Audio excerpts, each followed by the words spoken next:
the one who came, they're going to listen attentively to Maciek Sadowski. So he's a co-founder of Startup Hub Poland and chairman of the Committee for High-Tech Innovation and Diversity in Polish Chamber of Commerce, if I'm right. And so Maciek is the one, maybe you've heard about his work. He was one of the creators of the program Poland Business Harbour. Probably the majority of you have got visa thanks to this program. Yes. Yes. Yeah. So thank you very much, Maciek, for helping us to get to Poland. And what else? Yeah, Maciek's speech is about VC fund and VCO clients. How can Warsaw boost a startup? So we'll learn how to boost your startup here in Poland, as this is what the organization is doing at the moment.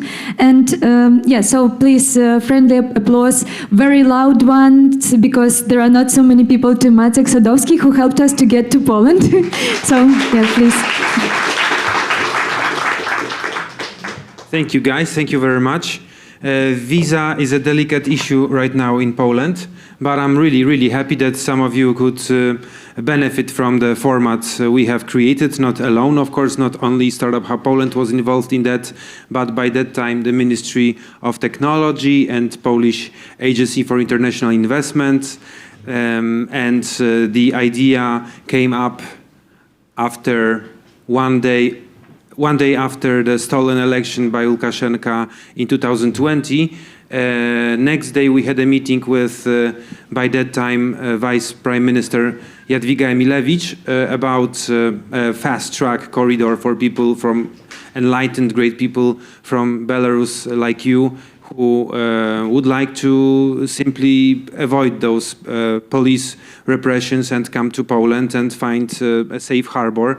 And this is how Poland Business Harbour started, really. And I need to say that it expanded to many different great geographies, like right now even Azerbaijan, Armenia, of course Ukraine. It was a different topic because Ukraine had some other privileges, while these founders, ladies and gents from Ukraine, wanted to come to Poland. They could even do it before Poland Business Harbour under certain conditions. And what else? Moldova and some other cool countries, non-European Union countries. Yet it was a splendid job, super tiring. We were responsible for a startup path. So for people like you who develop ingenious, very non-trivial technologies and business models, but also there was a path for bigger companies like mid-cap companies and even big corporations which wanted to move from Belarus to Poland, at least for some time. We haven't been, we haven't been very much occupied after the first 3-4 months of Poland Business Harbour, because the funding that we wanted to provide to every startup, it was very small, like 5,000 zloty just to rent a house, go to hairdresser, buy trousers if you need one, or go, supply your life for some short period of time. This funding unfortunately stopped in terms of our small and humble organization, but I know that many great founders have developed their own way, your own way to get to Poland, although we didn't have enough funding for everybody. I think we supported by, in 2020 and 2029, 20 startups with quite decent money, and 150 startups got a visa, and their families, their co-workers, so founders and co-workers and their families, in first 3 months of the program. I didn't want to speak about that. I wanted to look at the future, so definitely that is my last tune about Poland Business Harbour. But still, if some of your colleagues, friends, want to take a look at the program, it's very well described on a website of Polish Agency of Enterprise Investment, International Investments, PAIH, Polish Agency for International Investments. I believe this is how you can find it in Google. And right now I've been attracted by my friends to come to you today and speak a little bit about what you can actually achieve, what you can do, and what are the smart way to achieve optimal goals in Poland, in Warsaw. making use of some instruments, some programs, and people who are here. You already met Bogi, so the first and most important person you already know. People like Bogi and myself and Diana, who is going to come to this stage later on. We try for many, many years to make the startup path as cool, as splendid, as comfortable for founders as it can be. We know that it's very turbulent, lots of problems between founders, with money, with clients, with investors, but you definitely already know some people who are helpful and who have strong desire to make this ecosystem very diverse, welcoming for people from everywhere, not only from such a close and loved country like Belarus, but also from Asia, from Africa, from both Americas, and so on. Yes, I will click to my next slide because this is quite important. I am Polish, I'm from Warsaw. For me, when I entered this startup ecosystem 13 years ago, it wasn't super obvious that Poland can really play an interesting, cool, sexy role in the European or Central European startup scene. We were one of the relatively, developing countries, yes, but it was nothing. Poland was nothing in comparison to such great economies like Germany, Sweden, or Israel. So I knew, and I still think, that Poland for many people is not the destination number one to go.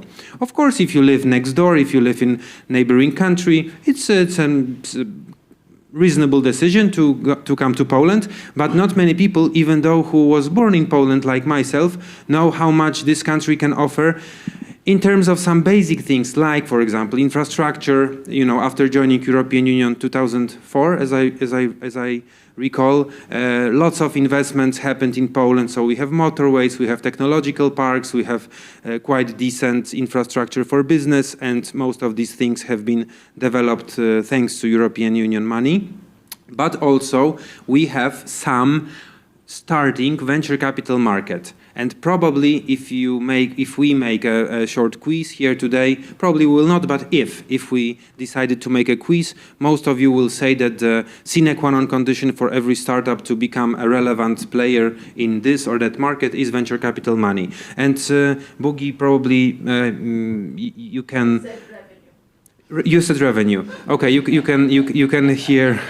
Revenue, well, funny enough, we both worked and managed venture capital funds, and the biggest exit I had privilege or chance to experience was a company that haven't sold even one unit of a product or a service. It was sold only because of technology. It had like 3 IKEA boxes of patents, IP, contracts, tests, credentials, letters of intent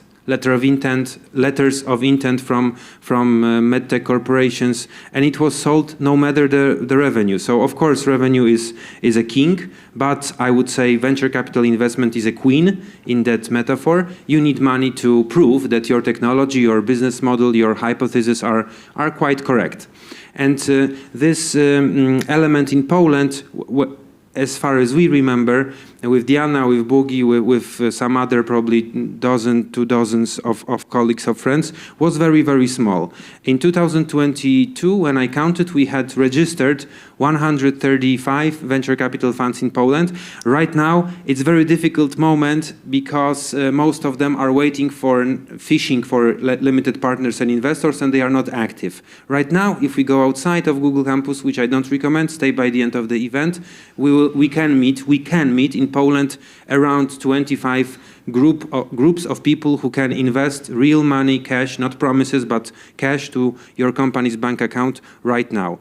I believe that, especially after the elections a week ago, but not only because of that, in 2024, this number will grow up again, and we will see more and more tickets being ready to be allocated to given startups and make your companies, full with some high energetic fuel to grow up. So yeah, in Poland, maybe there are also some other reasons, like Sometimes I think this country is quite cool. You know, good cultural offer, people speaking English quite well. Maybe I'm not a best example, but in general you can communicate in Polish. Very big Belarusian, Ukrainian diaspora, which is also super hospitable, how to say? Say again? Hospitality, yeah, but they are what? Hospitable, exactly, this is the word, thank you. They are very hospitable for newcomers from their countries, so I think these are also additional reasons to come to Poland. And that was one metropolis, cool or wrong. This is one of the points I really wanted to touch upon. When I've been for the first time in US, I asked my colleagues from Santa Monica and San Diego, so Southern California, where are these old venture capital funds? I thought I will go from event to event and meet so many wealthy people. I've heard that in 5 minutes I can get term sheet and convertible loan, that it's so fast and immediate. And they said, no, big venture capital funds are in Silicon Valley. This is a place, this is one unique place where you can find them. In Salt Lake City in Utah or in Nevada, in Reno or Las Vegas, you will find here and there an investor or a group of investors, but you need to look for a hub. And of course, I knew that Silicon Valley was a hub. I was just surprised that LA is not a hub. Warsaw, luckily, is a hub right now. Those most deliberate, those most ambitious and most dynamically growing venture capital groups are located in Warsaw. There are, of course, some noble and beautiful examples in other cities, but probably 65–70% of investable cash is located in Warsaw right now. So, good choice. We are in Warsaw. First thing is achieved. Apart from that, Warsaw has another cool feature. In comparison to such amazing cities like Bratislava or Bucharest or Prague or Dresden in Germany, Warsaw has a very special feature, which is many international corporations decide to set up their regional quarters, like not headquarters, but regional quarters in Warsaw or in Poland. It's quite important.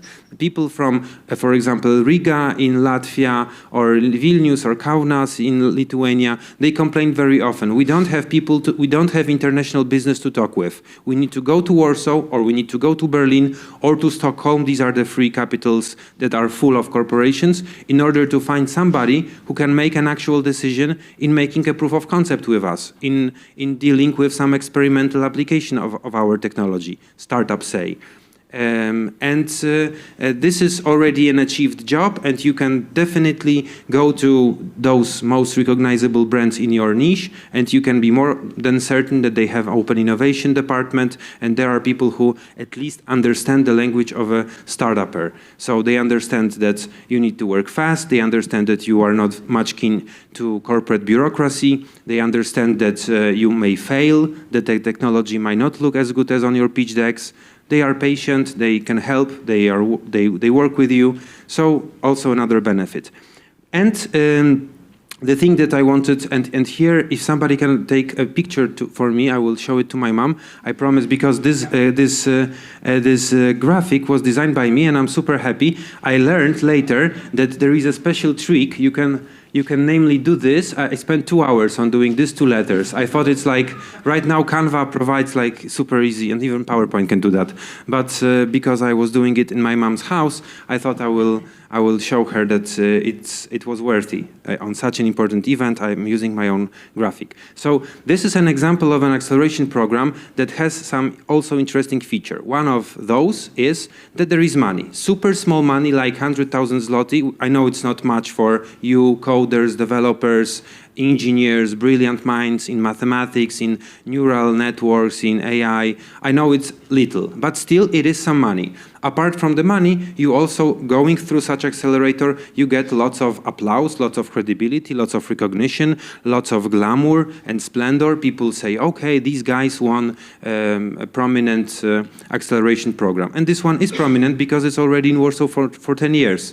I believe that 20 times, like 200–300 startups went through this program, and the ratio of implementation of technology after this program is quite big. It's more than 60%. Another feature of actually Warsaw Booster, so this guy here, is that it's made by the municipality of Warsaw. These people have access to managers of municipal facilities like wodociągi, in English, how to say wodopumps, yes, like trams, like garbage collecting companies, all of these things that work for the city. Normally, it's very difficult, really. It's difficult for me, although I was born here and I grew up here. It's quite difficult to just knock to the door of, let's say, a pumping or water plant company in Warsaw and say, hey, I'm a startup, I want to implement a new solution to purify water or to desalinate water. It's super complicated. And this very brand actually helps, and this very brand is something that can put you way closer to earning money. And I don't need to add Warsaw, which is the capital and the biggest city in Poland. It is like a big corporation. They really have money from our taxes, your taxes, my taxes, from European Union subsidies, from different sources, and they can pay for good services. And they are really, I have to say that, it's not just for advertisement of my colleagues from the city of Warsaw, the local government of Warsaw, but they really have an inclination to work with startups. So it's cool as well. And this lady over here, somebody knows her? This guy here without hair, it's me. And this one? Przegalińska. Boogie knows Przegalińska very well. Anybody knows her? Anybody know the lady? Okay. So please check Aleksandra Przegalińska online. I'm proud to say she graduated together with me from the Department of Philosophy, but later she made a huge career. I'm just an assistant. She's probably one of 2, maybe 3 strongest names in AI in Poland. She's not coder herself. She can code in Python or C++ a bit. I can do as well.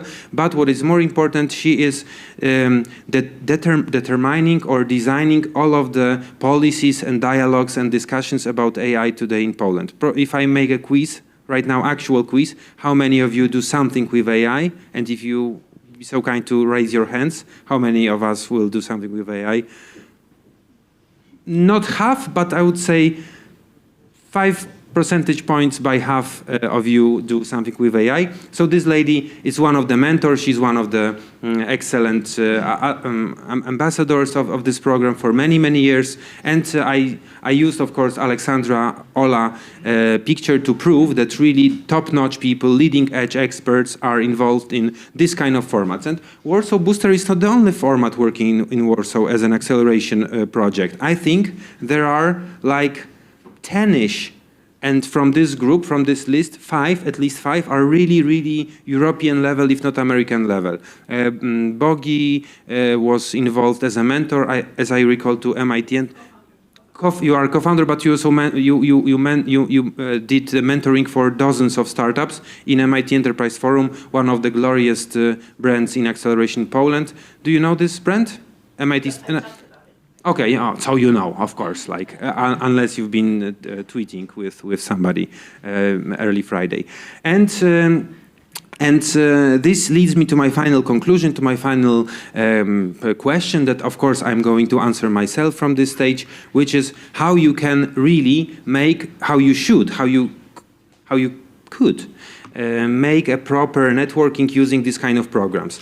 I am not a very shy person, but lots of engineers, girls and boys, are quite defensive when it comes to talk with big corporations, experts, venture capital investors. But it's very important, and I know I moved very dangerously towards coaching, which I really dislike. But you really need to relax, take a few deep breaths, and just go to people who you meet during this or that acceleration program, introduce yourself, and ask for one question. Can we please meet someday? I could propose Tuesday 2 p.m. or Wednesday 4 p.m. for a short coffee. I badly need to introduce you my idea. I am sure you can help us immensely. We cannot pay right now, then say, oh, come on, money is not relevant. Of course, it's relevant for them, but this is what they answer. Oh, money is not relevant, and you have coffee, you just need to pay for the coffee, and make all of these meetings feasible for you and actually happening. And then, of course, LinkedIn. Of course, you need to add all of these people on LinkedIn. Why? Because, for example, clowns like myself, I very often get many good values only because I met somebody 6 years ago, he or she added me on LinkedIn, or I did, and then people say, hey Maciek, we wanted to talk only with you because, you know, Clara, Steven, Josh, and Barbara, and we think you are so well connected. I'm not. I just, sent maybe two funny GIFs from time to them. There was no connection, but it really appears powerful. So I think, I know you treat it more like a joke, but there is a hidden wisdom inside. Those LinkedIn connections, someday you might grow old, become very, very old, and die, with satisfaction and joy after being 120 years old and never talk to them. But maybe one day in 2053, somebody will call you and say, hey, remember we met in Google Campus, we met over UHub meeting, and I want to do something with you. So this is also an element that, especially for you, people who come from abroad, is super important. Prove to your investors, potential clients, potential crew you want to recruit, that you are well-based, well-grounded in Polish and Warsaw ecosystem. I know it's quite trivial, like if I dilute those sentences, those last columns of text that I shared with you, I really said that you should link with people over LinkedIn, which is like super trivial, but never obviate that, never neglect that. It's a huge thing when you move to a new country. I lived for 1 year, only 1 year, so it wasn't a very huge experience. I lived for 1 year in Austria, and right now it turns back to me immensely, like beautifully. Lots of people from Germany or from Austria, they think that I'm like super network expert, and they really approach me. Sometimes I can help, and sometimes I can develop something, earn something, and at least have a cool journey or cool contact. All right, that should be probably the last thing I wanted to say. We spoke that if there are any questions, one or two, I can gladly answer. Oh, so you have time for one or two questions. Well, okay, guys, so please, thank you very much, Maciek, for this wonderful speech. Please applause. And if anyone have a question to Maciek, please raise your hand, and we have the person who can bring you the microphone. Feel free to ask questions. Don't be shy, please. I know you have them, questions, no? So you know everything right now? May I ask one question to myself and answer? Because yes, sure. I have 2 minutes. That's a good idea. So one of the questions that I can imagine somebody could think of is like, okay, Maciek, thanks for a great presentation. You started with venture capital funds, but you haven't covered the topic enough. You only said there are many, 132 formally, then 25 still remaining in this difficult, deserted year 2022-23. But how shall we talk to these Polish venture capital investors? And here you have a great advice from Bogi already. Show revenue, or at least a plausible or reliable plan for a revenue in upcoming months, upcoming season. I can also tell you, prepare a very good narrative, a very good story, which is not only invented, but analyzed, but well-grounded narrative about the exit. Many founders, surprisingly to me, don't cover the topic of exit at all when they talk to investors. They speak about this kind of value, that kind of value, revenue, clients, small churn, about technology, about business model, geographical spread, but they very rarely speak about exit. If you really make this discussion with your co-founders, with your colleagues, with your teammates, how we can really exit, who can be the strategical hegemon who will come one day and say, I need this team, I need this solution, and some of these clients, and I'm willing to pay $60 million for the whole company. That should be like, at least for some of you, the goal. And 60 million, of course, does not need to be exact number. Many startups, even Polish startup, exited for triple that much money. So avoiding topic of exit in your pitch decks, in your presentations, in your dialogues with investors, it's usually a huge mistake, something that rather slows you down than speeds you up. And then I would answer, thank you for a question. Are there any other questions? I have a question. Is it possible, when is the next batch of Warsaw Booster? March or April 2024, so you still have time, but if you dare to contact me or my colleagues on Startup Hub Poland Facebook or LinkedIn, or even my personal LinkedIn, it's easy to get it when you remember my name. This is it. And by the way, I use this. Maciek is like a abbreviation, well, the same number of characters, but it's like, Maciek is very informal. So this, if you write this 20 characters together, you'll find me on LinkedIn, and I can really direct you to good acceleration programs when they have call for startups. Right now, Warsaw Booster is off. We are finishing the old batch, but in March they will have new application. Oh, guys, by the way, Deep Tech Summit, CE Deep Tech Summit by Sławek Olejnik. Anybody rings a bell? Does it ring a bell to anybody? To you, sir. Good. So check it. Deep Tech Summit, Central Eastern Europe. It's not an acceleration program, but there will be all investors from Poland, from Central Eastern Europe, from Germany, from France, and you really should be there. It's in Warsaw, by the way, in a month or something. So it's not acceleration, but still a place. Yeah. The Warsaw Booster, is this for early stage companies without pre-product or post-product only? Great question. Everything that I put my name and my energy to is mainly for non-revenue, early-stage prototype products, startups, without being on the market yet, pre-seed, super early. I'm not a specialist for Series A, Series B. They are too big for me. I've never worked in such big venture capital funds. I invested in 33 companies as an angel into 5 companies, and 100% of them were early stage before even market traction. Maybe 1 or 2 had the market traction, but we call it marketing experiments. When you have revenue, I usually say or advise startups, don't call it revenue. Say it is like side effect of your tests. Because when you say it's revenue, then the investors will start to evaluate you over discounted cash flow. And I promise you this valuation will always be very, very humble, too humble for you. Good. Thank you very much. LinkedIn virtual live. Thank you. Much, Maciek. Yeah. See you.